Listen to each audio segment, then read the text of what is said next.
new guy's guitar here. So we ended up getting about all three of these amplifiers from my Uncle Benny, who recently passed away. And these amps have all been sitting in his basement for at least 30 years, maybe even 35 years.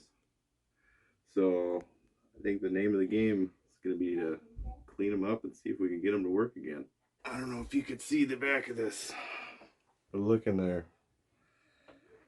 That is definitely going to need a good cleaning. There's a spider in there. I'm not sure where he went, but I named him Cliff. So if you see Cliff running around, let me know. Is that you? Nope, he left. I don't know. First thing you're going to want to do is give it a good cleaning.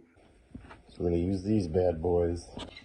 We're going to clean them up best we can before we rip into anything.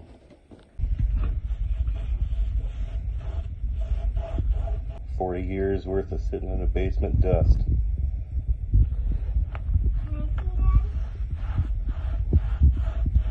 Already looking way better. My cut, by the way, they recently took the stitches off, but I kind of think they should have probably left them in for another week. But so I'm not a doctor, but anyway, back to it. Anytime you do any sort of electrical work, you do not want to use duct tape, especially in a power cable. So what we're going to want to do first, I'm going to take this guy off. That way I get just a better view of what's all going on in here.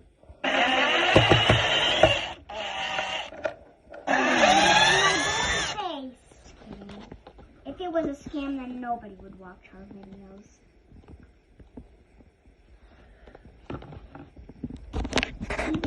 So, as you can see, that is quite a bit of gunk and garbage and dust. I am totally going to need to vacuum that out first, so I gotta go find a vacuum. So, this metal bracket and plate was obviously fabricated and Jimmy rigged on here for some other like speaker cabinet where it hooks into the speaker. As you can see, love that, more duct tape. So somebody either ran this with an extra speaker or just ran a different speaker out of this. I'm not really sure which one it is. I'm going to take this off and I'm probably going to disconnect everything and not put that back on there. I'll just run with the main speaker. I know that's not broken or it's not blown yet, so that's probably what I'll do. I'll just wire it directly from the speaker to the amp, and we'll cut out this guy because chances are I'm not going to be playing it with some other speaker. I just want to use it for its own tone. So.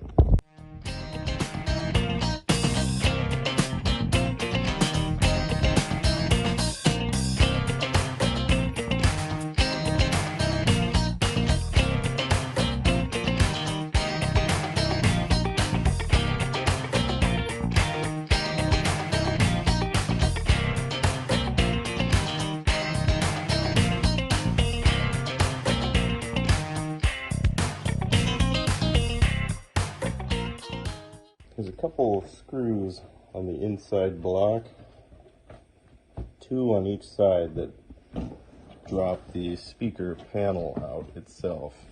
And then once you do that and you unhook the 4 bolts on the top, keeping the amp head in place, you can pull out the whole unit pretty easy. And as you can see, I disconnected I think it was an external speaker cabinet jack. I'm not, like I said, I'm probably not going to put this back in there, but we'll see. Next, I'm going to disconnect the amp head from the speakers. Probably draw a diagram of the placement of the tubes quick, pull the tubes out, wipe everything down. Super good. This is the inside of a hand-wired vintage amplifier.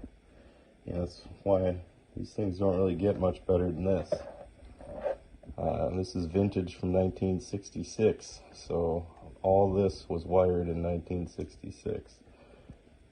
Okay, so here's what happened.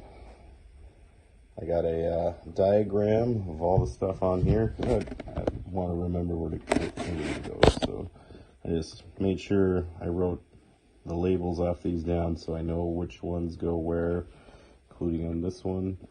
I got the volume knobs off, cleaned all that up, cleaned it all up from here. Should see it coming together. I can't imagine this thing won't be playing soon. So, I mean, look at the wiring for 1966 wiring. You could tell this is hand wired. There's a few things in here that I want to test and look at and everything else, but I'm thinking that's a problem for future Tom, because this Tom's going to take a break. Probably get back to this in the morning. So, have a good night. And, if you're interested, come and watch tomorrow. Eventually another video will be updated on the Champion amp, or the Champ. That's going to be part 2 coming.